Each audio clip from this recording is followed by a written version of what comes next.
안녕하세요. 홍순례입니다. 저희 홍순례 박사 꿈의 몽에서 실증 사례에 바탕을 둔 올바른 동영상을 올리도록 하겠습니다. 많은 성원 부탁드립니다. 이번 시간에는 운명의 길과 꿈의 세계, 배필 만나는 운명에 관해서 살펴보도록 하겠습니다. 제가 4가지로 기획을 했는데요. 운명의 길과 꿈의 세계, 선택의 길. 2번째, 운명의 길과 꿈의 세계, 배필 만나는 운명. 또 3번째, 나 자신의 운명의 길 사례 4가지. 4번째, 운명의 길이 바뀔 때 꿈과 사주의 관계. 함께 시청하시기 바랍니다. 이 세상에는 보이지 않는 운명의 길이 있습니다. 그러한 운명의 길을 꿈과 사주로 추정해 볼 수가 있겠습니다. 참고 삼아 우리는 사주라고 하는데, 일본에서는 이 사주 뒤에 이 추명이라는 말이 꼭 붙습니다. 그래서 시즈우 스메이, 사주로 우리의 운명을 갖다가 추정해 본다, 추측해 본다, 추론한다, 이런 의미가 되겠습니다. 우리는 또 꿈의 몽이라고 하는데, 일본어에서는 유메 우라나이, 우리말로 점치다라는 말이 들어가 있습니다. 직역을 하면은 꿈을 점치다, 이러한 표현을 쓰고 있습니다. 이번 시간에는 배필이 될 운명적인 여인을 꿈으로 계시한 사례를 살펴보겠습니다. 이런 보이지 않는 운명의 길이 정해져 있다는 것을 우리 선인의 사례를 통해서 살펴보겠습니다. 영변 땅에 한 여자가 있었는데 성이 길시래입니다. 그리고 그 자신은 서녀라는 얘기죠. 부모가 다 돌아가셔서 그 친척에게 의지해서 나이 20이 되었지만은 시집가지 못하고 배짜기와 바느질로 생계를 꾸려나가고 있는 처녀가 있었습니다. 이보다 앞서서 경기 인천 땅에 신명이라고 하는 이러한 사람이 있었습니다. 선비죠. 근데 젊었을 때 꿈을 꿨는데 한 늙은이가 계집 아이 하나를 데리고 나타났습니다. 근데 나이가 한 5, 6세 정도 됐답니다. 흉측하게 얼굴에 입이 11개가 있는, 입이 여기 붙고 여기 붙고 여기 붙고 입이 11개가 달린 기이하고 괴상한 이러한 얼굴 모습의 어린 계집아이가 나타난 거죠. 이 늙은이가 일러서 말하기를, 이 아이가 장차 그대의 배필이 될 것이니까 마땅히 그대와 더불어 백년해로하게 될 것이다, 이런 꿈을 꾸고 깨어난 거죠. 그래서 깨어나서 심히 괴이하게 여겼어요. 그런데 이 선비가 그 후에 혼인을 하게 됩니다. 그런데 나이 40이 돼가지고 아내를 잃고 혼자 있는 처량한 신세가 된 거죠. 그런데 이때 친구가 영변에서 있었던 거죠. 그래서 거기 찾아가서 일을 도와주면서 지내게 됐습니다. 근데 이때 또다시 꿈을 꿨는데, 자기가 아주 젊었을 때 꿈속에 나타났던 늙은이가 또 나타났어요. 그런데 요번에는, 옛날에는 그 어린 계집아이였는데 입이 11개 붙은 거는 똑같은데 이제 자란 거죠. 좀 다 큰 처녀가 돼 있는 거예요. 그래서 이 늙은이가 말하기를, 이제 이 아이가 장성했으니까 이제 그대에게 가리라. 깨어나니까 또 꿈인 거예요. 발전적인 꿈이 있습니다. 젊었을 때 꿨을 때는 나이 한 5, 6세의 어린 계집아이였는데 이번에는 다 큰 처녀가 되어 있는 거죠. 근데 얼굴에 입이 11개 붙은 거는 똑같고. 그랬는데 마침 그 내하에서 아전에게 곱게 짠 삼배를 갖다가 사들이라는 그 말이 있었습니다. 그래서 알아보니까 그 이방이 말하기를, 여기에 한 처녀가 있는데 이러한 그 배를 갖다가 아주 잘 짭니다. 아주 유명합니다. 그래서 그 배를 갖다가 이렇게 가져오라고 그래서 살펴보니까 아주 배를 갖다가 귀신처럼 너무너무 잘 짠 거예요.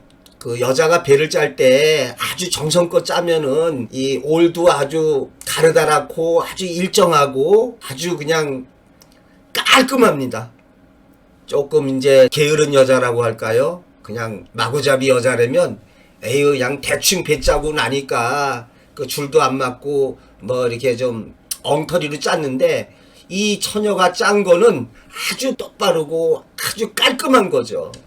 그래서 선생이 그 짠 것을 보니까 그 여인의 사람됨을 가히 알 것 같았다.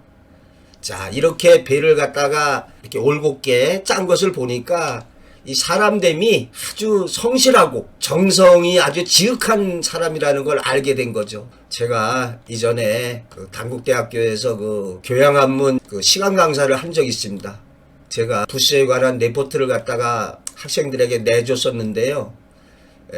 아래 한글로는 안 되고 손으로 직접 써서 내라 그랬습니다. 그랬는데 이 레포트 이렇게 검사를 하다 보니까 써서 내라고 그랬는데 이렇게 인쇄를 해서 낸 거예요. 그것도 까만 게 아니라 까맣고 빨갛고 뭐 이렇게 좀 칼라로 그랬는데 다시 이렇게 보니까 아이고고 그게 사람이 손으로 쓴 거였어요. 야, 사람이 그냥 딱 보면은 출력한 것처럼. 그래서 제가 참 찬탄을 했습니다. 야, 어쩌면 이렇게 레포트 이게 글씨고 뭐고 이렇게 인쇄물처럼 이렇게 이걸 썼는가. 이거 쓴 그 학생이 여학생이었는데요. 진짜 여학생 그 얼굴이 궁금해지는 거예요. 어떤 사람일까? 여러분 이해하시겠습니까? 참. 자, 다시 얘기로 돌아와서 그래서 이 선비가 그 배 짠 걸 보고 이러한 여자와 속현하면 좋겠다. 자, 이 속현이란 말을 알아두시기 바랍니다. 직역을 하자면은 이 현자는 그 줄 현자, 우리가 현악기 줄로 된 거, 이 속자는 이을 속자입니다. 직역을 하면은 줄을 잇다, 줄을 잇는 게 되겠습니다. 이 말은 아주 멋진 표현인데요. 문학적 표현. 검은고에 줄이 끊어졌습니다. 그러면 그 끊어진 줄을 갖다가 이어야 될 거 아닙니까? 그래서 속현한다는 거는 상처를 한 사람이, 아내가 죽고 없는 사람이 새로 아내를 얻는 것을 좀 고급적인 문자로 써서 속현한다는 말을 씁니다. 그래서 이 선비가 야, 이런 여자라면은 내 아내로 맞아들이고 싶다, 이런 생각을 하고 수소문해서 중매를 쓰게 합니다. 그랬더니 이제 그 처녀의 그 작은아버지가 좋다고. 그래도 이 사람은 저 선비고 양반 아닙니까? 근데 이 처녀는 뭐 소녀 출신이고 그러니까 좋다라고 그래요. 자, 그래서 이렇게 보니까 여자가 이러한 재주만 뛰어난 것이 아니라 안색이 심히 아름답고 행동거지가 아주 반듯한 거죠. 그런데 알고 봤더니 그 여자의 성씨가 길씨였어요. 길씨. 이 길씨라는 게 한자로 이렇게 쓰는데 요자를 갖다가 파자하면은 요 위에 열 십자가 나오고 입구자가 됩니다. 그래서 이걸 갖다가 풀이하면은 11개의 입이 됩니다. 이 선비가 그때서야 그 꿈의 의미를 알게 되는 거죠. 이 입이 11개 달린 계집아이가 이제 다 커가지고 처녀가 돼서 이제 곧 그대에게 가리라. 알고 봤더니 얼굴에 입이 11개 달린 여자는 바로 기시성을 가진 여자였다는 것을 알게 되는 거죠. 참, 이게 참 너무 신비한 얘기지 않습니까? 그래서 두 사람의 연분이 맺어지게 되는 거죠. 자, 뒷얘기는 좀 생략했는데요. 청구 야담에 나오고 있습니다. 이 청구는 뭐 푸른 언덕, 우리나라를 가리키는 말이 되겠습니다. 자, 꿈의 내용이 계시적인 미래의지 꿈으로서 꿈의 계시대로 이루어지고 있습니다. 또 이렇게 노인이 다시 나타난 것처럼 꿈이 반복적으로 진행적으로 이루어지는 사례가 있습니다. 이 경우에 꿈으로 예지된 일이 장차 아주 중대하고 절대적이고 또 그 실현 날짜가 다가오고 있음을 뜻하고 있습니다. 자, 이러한 걸 갖다가 파자 해몽이라고 하겠습니다. 한자를 깨트리거나 합쳐서 살펴보는 어떤 문자 유희, 이러한 파자의 원리를 활용해서 살펴보는 꿈해몽이 되겠습니다. 이러한 파자 해몽의 이야기 속에는 지적인 희열감을 맛볼 수 있는 재미있는 꿈 이야기가 아주 상당수 있습니다. 언젠가 기회가 되면은 이 파자 해몽의 사례를 소개하고자 합니다. 자, 제가 유튜브 활동을 하고 있습니다. 저희 홍순례 박사 꿈의 몽에서 실증 사례의 바탕을 둔 꿈에 대한 모든 동영상을 올리도록 하겠습니다. 많은 구독 신청 및 성원을 부탁드립니다.